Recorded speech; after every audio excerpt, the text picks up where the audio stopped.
Audio Jungle.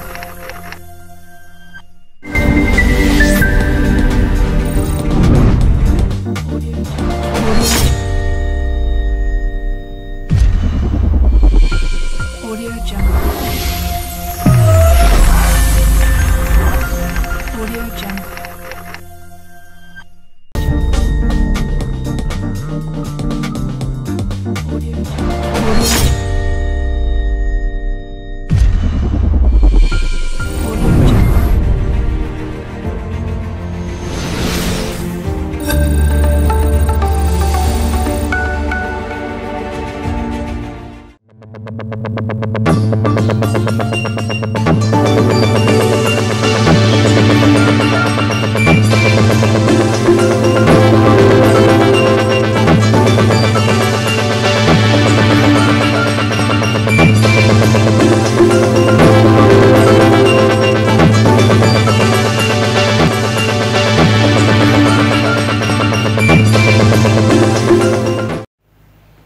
Bienvenue à ce journal, mesdames et messieurs, bonsoir. Barrage mondial 2026, le chef de l'État congolais Félix-Antoine Tshisekedi Tshilombo a reçu avec joie aujourd'hui lundi 17 novembre 2025 au stade de Martyrs de la Pentecôte les vaillants léopards de la République démocratique du Congo qui, malgré toutes les injustices subies, ont réussi à l'emporter face aux Super Eagles du Nigeria lors de la séance au tir au but. Il faut dire que plusieurs milliers de Quinoises et Quinois ont effectué les déplacements de l'aéroport international de Njili pour accueillir ces dignes fils et surtout les accompagner de l'aéroport de Njili jusqu'au stade de Martyrs de la Pentecôte ici dans la commune de Kinshasa. Question de leur témoigner un soutien, un encouragement digne d'un pays agressé, mais qui par le talent de ses filles et fils reste debout pour relever tout défi et s'offrir une place, pourquoi pas dans le concert des nations. Nous allons dire donc bravo aux léopards. Justement, mené de la 3e minute du match, la République démocratique du Congo a réussi à inverser la tendance grâce à une domination totale, une égalisation de Meshak Elia et un coaching gagnant de Sébastien Desarbres. Et avant un final héroïque au tir au but, on fait le point avec Ben Évariste Niamabo. L'entame du match a été totalement ratée pour les Léopards. À la 3e minute, en effet, une mauvaise relance défensive offre un ballon idéal au Nigeria.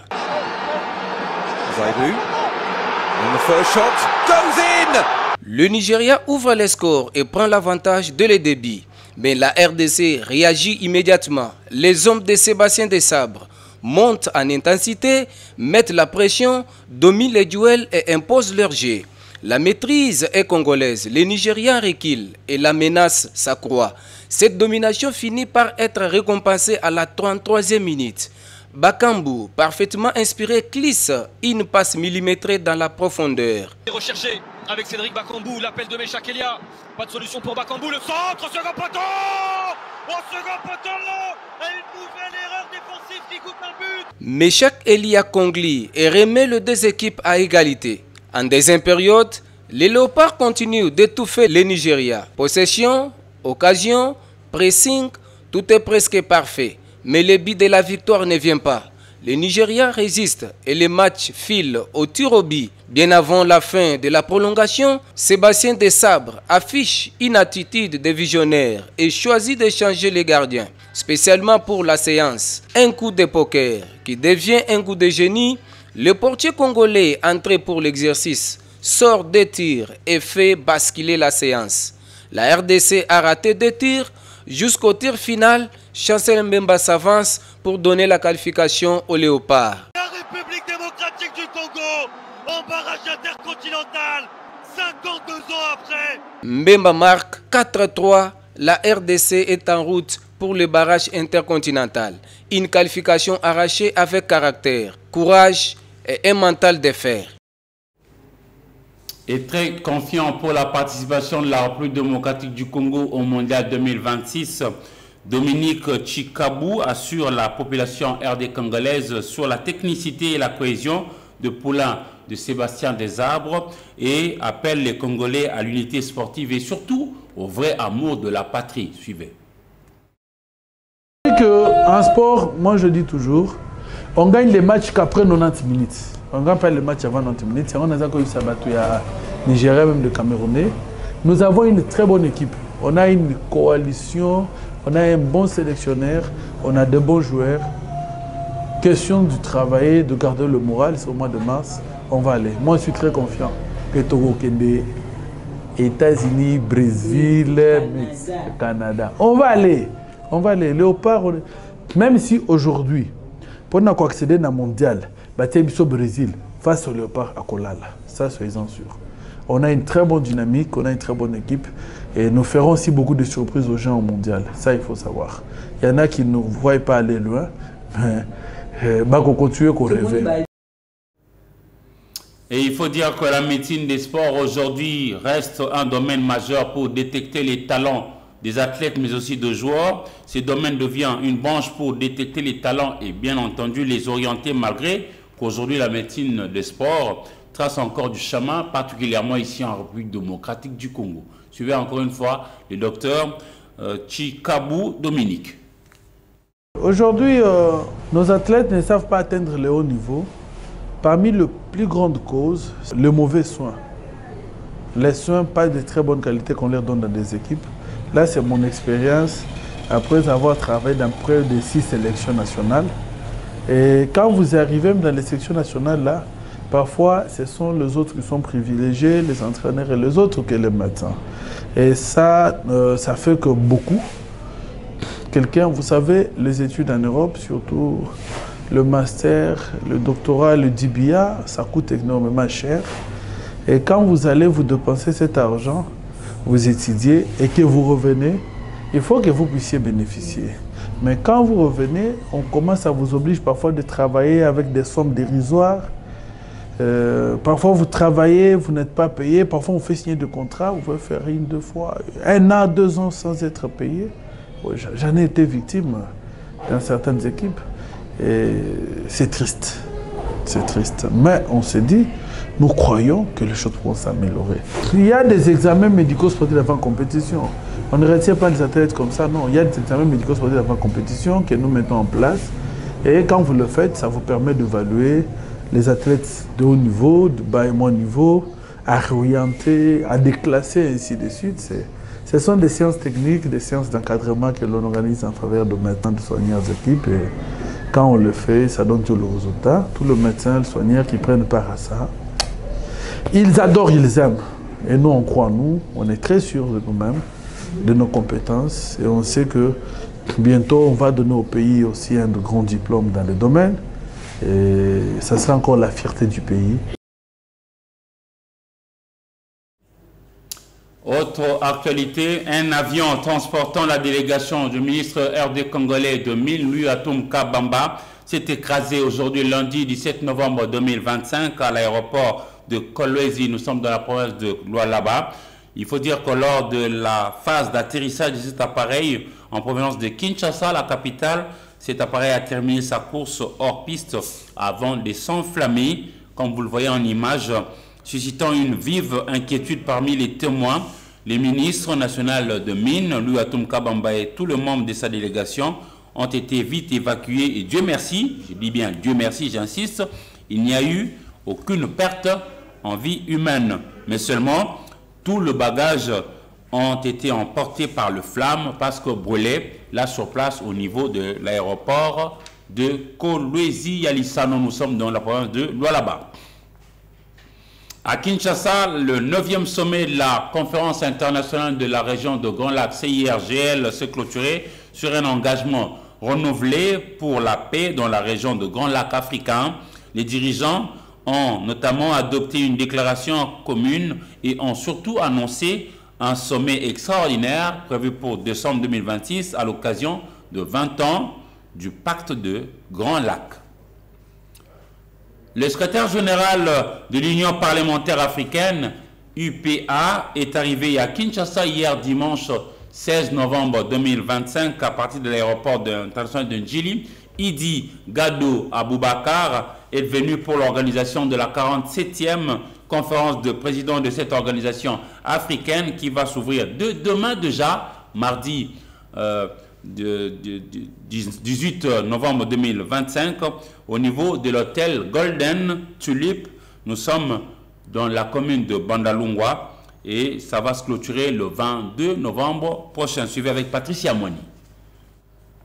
De la 7e conférence de présidents de l'Union parlementaire africaine UPA qui s'ouvre mardi 18 novembre 2025 à l'hôtel Golden Tulip. Le secrétaire général de cette organisation parlementaire africaine est arrivé dimanche à Kinshasa, siège des institutions de la République démocratique du Congo. À son arrivée à l'aéroport international d'Injili, le secrétaire général de l'UPA, Idi Gado Aboubakar, a souligné l'importance de cette conférence, la qualifiant d'honneur pour la RDC et d'un symbole fort pour sa démocratie. Il a également exprimé que cet événement représente une reconnaissance de l'engagement de la RDC au sein du Parlement africain. Parmi les enjeux clés de cette conférence figurent le renforcement de la souveraineté des États africains, la transition énergétique, la transformation numérique et la promotion des droits de femmes, a-t-il déclaré à la presse. Il y aura des discussions importantes sur des questions clés, notamment la souveraineté, la transition énergétique, le numérique et les droits des femmes.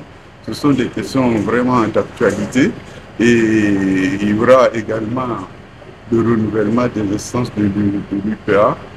Et je ne voudrais pas peut-être anticiper, mais bon, vous savez qu'il y aura un nouveau président qui sera élu. Et donc c'est très important pour la République démocratique du Congo. Cette rencontre vise à rassembler les dirigeants parlementaires africains afin de discuter des défis contemporains, de promouvoir des solutions conjointes pour un avenir meilleur, durable du continent. Il s'y est de noter que ces assises se tiendra du 18 au 22 novembre 2025. Un protocole d'accord relatif à l'organisation de cette 47e conférence a été signé le 19 juillet 2025 entre les deux chambres du Parlement.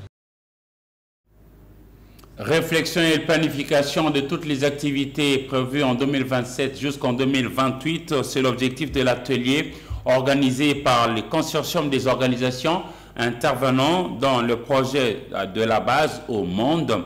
Les parties prenantes vont évaluer les précédentes activités ou réalisations et puis pour plutôt adapter celles à venir dans un souci d'être beaucoup plus efficace par rapport au rendement sur le terrain. On fait le point avec Germain Choukourou depuis Béni dans le Nord Kivu.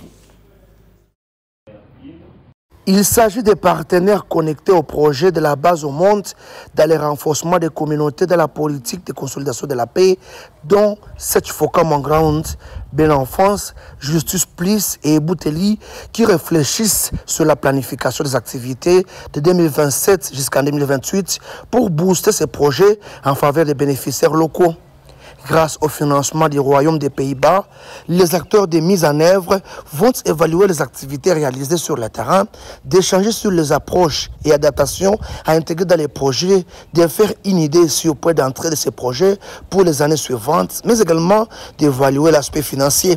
Pour Dieudonné Kambale, chef de projet à l'organisation de Search for Common Grounds, le projet J2J de la base au monde met l'accent sur la consolidation de la paix par les activités sur le terrain. D'échanger sur les adaptations à intégrer dans le projet, de se faire une idée sur le point d'entrée qui nous projette sur la planification non seulement 2026 mais 2027 et 2028. L'idée également pour cet atelier, c'est de revenir sur un certain nombre d'éléments dans le cadre de gestion de partenariat, dans le cadre de gestion de...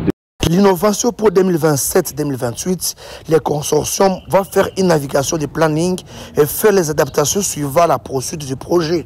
Dans la politique du projet, la consolidation de la paix, c'est la lutte contre les violences structurelles, directes et culturelles pour la cohésion sociale, d'où l'implication de la gouvernance sécuritaire, des organisations de la société civile, celle de la jeunesse et des acteurs locaux de développement.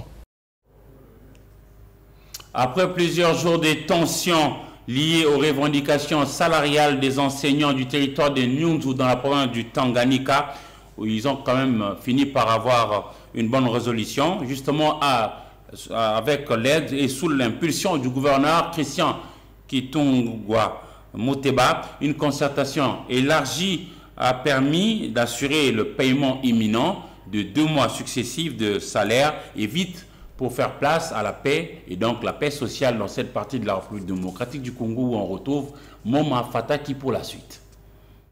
Après plusieurs jours de protestation des enseignants d'Inyuzu réclamant les paiements de leur salaire, une solution vient d'être trouvée grâce au leadership managérial du gouverneur de la province du Tanganyika, l'honorable Christian Kitungwa Muteba, qui ne cesse de se battre pour le retour de la calmie sur toute l'étendue de sa province.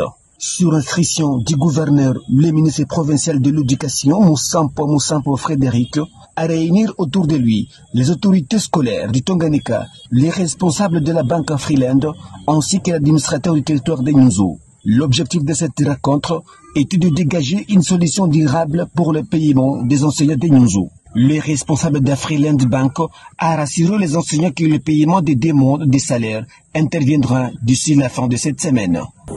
Aujourd'hui, nous venons encore vous confirmer que les enseignants seront payés d'ici la fin de cette semaine. Il y a une équipe qui est déjà sur place pour commencer et puis dépouiller déjà avant la fin de cette semaine, vous serez payés.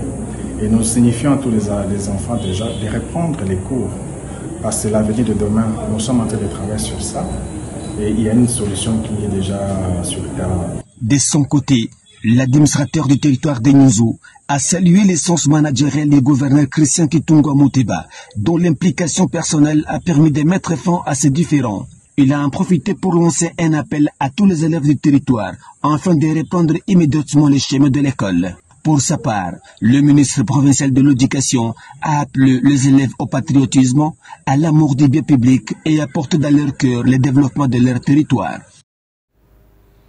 Écho des partis congolais, partis politiques allais-je dire, en République démocratique du Congo, tenait la fédération SID Lukunga a organisé une conférence de presse hier dimanche 16 novembre 2025 au quartier Lutendele dans la commune de Mongafula. C'est justement en présence du secrétaire général de ce parti, cher à Martin Fayulu, de Voski Toko, et justement pour donner la voix par rapport à la signature, entre autres, des accords de Doha. Suivez.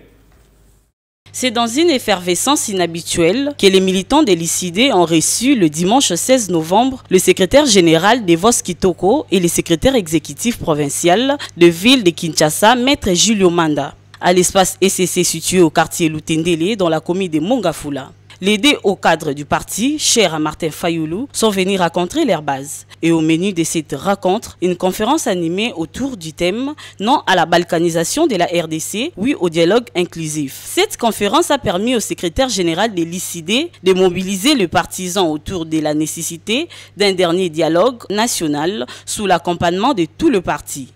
Le dialogue national inclusif doit concerner tout le monde. Il n'est pas question d'exclure qui que ce soit. Dans son intervention, Devos Kitoko a également résumé la proposition du président Martin Fayulu sur les dialogues tenus à Doha. Ce qui a été discuté à Doha doit se limiter à deux choses pour Martin Fayulu. Le cessez-le-feu immédiat.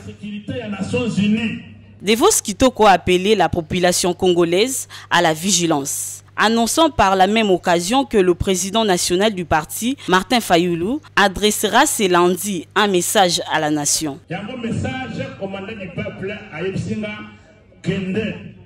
Le président Martin Fayulu adressera aujourd'hui un message à la nation pour informer sur la situation actuelle et les développements récents.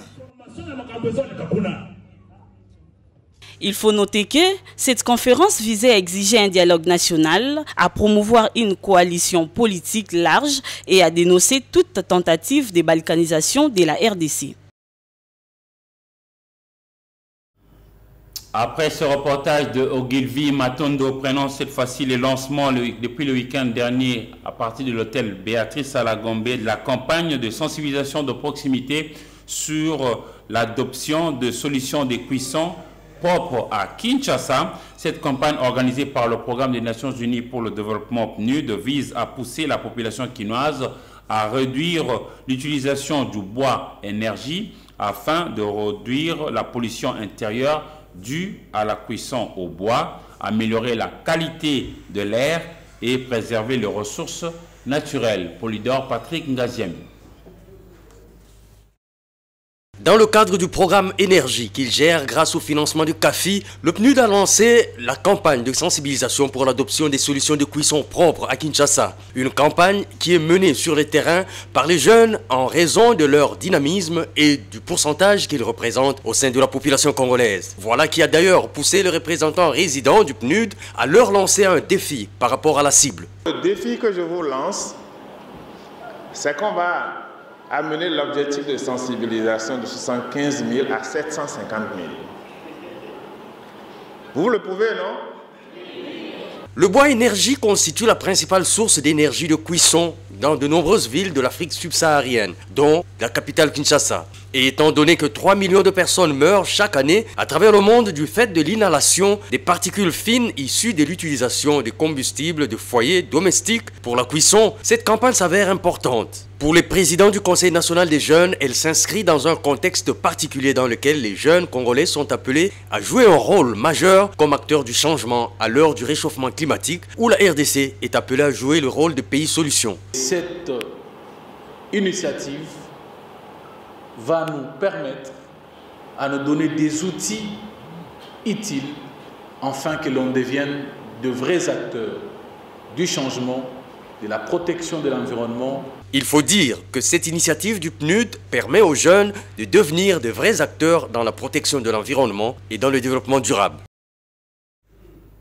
Célébration hier 16 novembre 2025 de la journée mondiale de pauvres. Et justement, nous sommes dans la ville de Mbandaka, chef-lieu de la province de l'Équateur. On retrouve José Mazao Soukouma qui nous révèle que près de 300 personnes ont été justement nourries par Caritas Développement, qui est l'œuvre de l'Église catholique romaine. Suivez, encore une fois, je l'ai cité, José Mazao Soukouma. C'est toi mon espérance, tiré des psaumes 71, 5, a marqué la célébration ce dimanche 16 novembre 2025 de la journée mondiale de pauvres. Le beau cadre du cercle Bakusu de la ville de Mbandaka a servi de cadre de cette activité organisée par M. l'abbé Louis Elinson, coordonnateur de Caritas et Développement de l'Église catholique, archidiocèse de Mbandaka-Bikoro, qui a regroupé plus de 300 vulnérables, dont les orphelins, les vieillards, personnes vivant avec handicap, veuves et autres nécessités. Accompagné du comité de gestion de Caritas, des serviteurs dédiés notamment, Abbé Richard Dandou de la paroisse Saint-Pierre-Claver, Abbé Jean de la Croix de la paroisse du Kongwasa et Bienvenue Mboyo du Grand Séminaire de Bamaya, ainsi que de sœurs religieuses. Tout a commencé le dimanche passé par la divulgation de l'exhortation apostolique du pape Léon XIV qui avait insisté sur l'amour envers les pauvres qui sont membres à part entière de notre Église.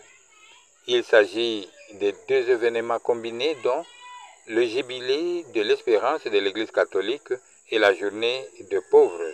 Tout a pris fin par la bénédiction finale et la prise de la photo des familles.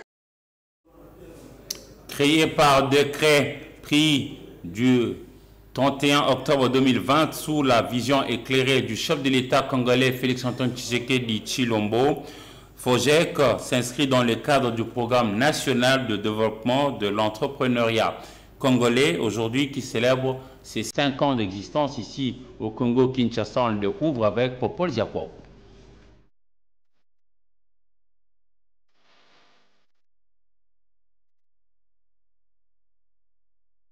Waouh, 5 ans déjà. Tout grand rêve commence par une vision, une étincelle qui doit affronter le vent du doute avant de devenir un feu qui éclaire. Abuja, 19 juillet 2019. Son Excellence le Président de la République, chef de l'État, Félix-Antoine Tshisekedi Tshilombo allume cette étincelle. Devant ses pairs et une poignée d'entrepreneurs congolais, il annonce: j'ai entrepris une réflexion qui va, d'ici la fin du mois, se concrétiser carrément et qui consiste à créer un fonds de garantie qui va donc permettre aux banques d'ouvrir l'accès au crédit aux jeunes. De la parole aux actes, en octobre 2020, la vision prend forme. Le Fonds de garantie de l'entrepreneuriat au Congo, FOGEC, est officiellement créé par un décret du Premier ministre. Sa mission ? Faciliter l'accès au financement des entrepreneurs congolais. Pour porter ce projet ambitieux, des femmes et des hommes d'expérience et de conviction sont nommés à la tête de l'institution. Le cap est fixé, faire du FOGEC le pilier de l'entrepreneuriat national. Avec un début modeste, il a fallu mettre en place les bases, la fondation, définir les produits, leurs seuils et les critères de sélection. En octobre 2022, cet accompagnement devient une réalité. Voici la première cohorte. C'est la concrétisation. 5 ans déjà. 5 ans d'engagement, de défis relevés, de succès partagés. On a aujourd'hui un FOGEC qui accompagne des entrepreneurs dans plus de 15 provinces de la République. Des entrepreneurs qui sont porteurs de plus de 130 projets que nous avons déjà accompagnés. 1400 emplois créés, dont 600 emplois directs et 800 emplois indirects. Mention spéciale à l'équipe exceptionnelle que nous avons. De la vision du chef de l'État d'Abuja jusqu'à la réalité d'aujourd'hui, le chemin parcouru est immense, mais beaucoup reste encore à réaliser. Ensemble, continuons de bâtir l'économie congolaise. Joyeux 5e anniversaire FOGEC. Quittons ces images de fonds de garantie pour l'entrepreneuriat au Congo, FOGEC en sigle, pour vous parler d'une première au niveau de Beni. Nous sommes dans le Grand Nord, dans la province du Nord Kivu, pour vous dire que désormais la route là-bas, la voirie, devra parler aux usagers pour leur permettre la bonne circulation. En effet, la Commission nationale de prévention routière, CNPR, vient de fixer le feu de signalisation, mais aussi le panneau pour permettre aux uns aux autres de bien circuler. Suivez avec Germain Choukou. La ville de Beni, chef-lieu provisoire du Nord Kivu, à l'est de la RDC, se métamorphose progressivement grâce à la politique du gouvernement provincial. Ce jeudi 13 novembre 2025, la Commission nationale de prévention routière a mis en service les tout premiers feux de signalisation en plein cœur de la ville. Les 3 principaux, installés à l'entrée de la rue Mbouti au quartier Matongé, visent à réduire les embouteillages, renforcer la sécurité routière et fluidité de circulation, aussi bien pour les véhicules que pour les piétons. Assurant le public du bon fonctionnement de ces installations, Eric Louchoué Kouba Selwango, directeur provincial de la CNPR Nord Kivu, a déclaré que ce fait redonneront le goût de circuler dans les carrefours longtemps saturés, notamment aux heures de pointe. Selon lui, la mise en service de ce feu lumineux marque la première étape d'un projet plus vaste consistant à installer des panneaux lumineux et de feux de signalisation dans les principaux carrefours des villes de Beni et Butembo. L'entreprise Ubuntu Katanse, qui est chargée d'entretien et de services techniques de ces feux de signalisation, a expliqué le fonctionnement de ces feux. Dans l'immédiat, les équipes de la CNPR ont lancé une campagne de sensibilisation à l'intention des conducteurs et des piétons d'encourager une appropriation citoyenne et responsable de ce nouveau dispositif. Par ailleurs, la rue Mbouti, qui mène au célèbre rond-point Mama Stella, a été réaménagée au sens unique. Et c'est ici que nous mettons un point final à ce journal, tout en vous souhaitant une bonne semaine, mesdames et messieurs. Merci d'avoir suivi ce journal et au revoir.